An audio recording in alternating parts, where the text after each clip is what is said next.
Welcome to my channel. Today we will be making Saag Paranta.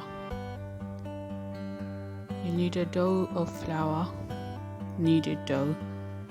We're going to roll the dough out to make a flat chapati.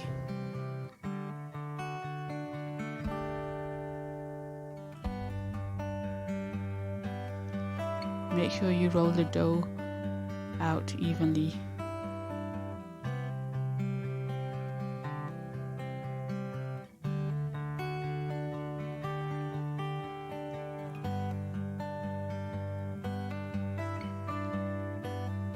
Once the dough is rolled out, spread the butter all over the flat chapati you've just made.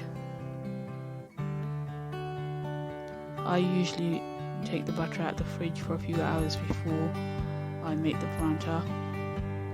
Sometimes in the cold weather it doesn't soften, so you can put it in the micro for a few seconds. Once you have spread the butter all over the chapati,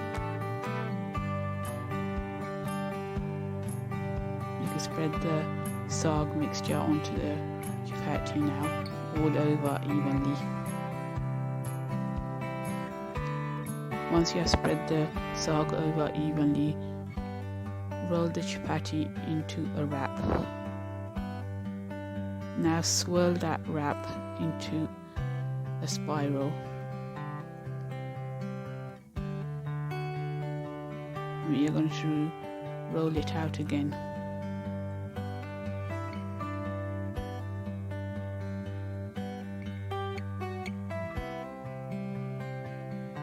Make sure all the edges are even and thin. In the meantime, heat the pan and add the paranta to the hot pan.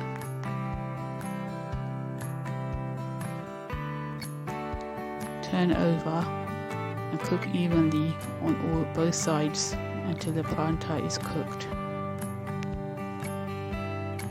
I use less butter because I don't like to have the paranta too greasy.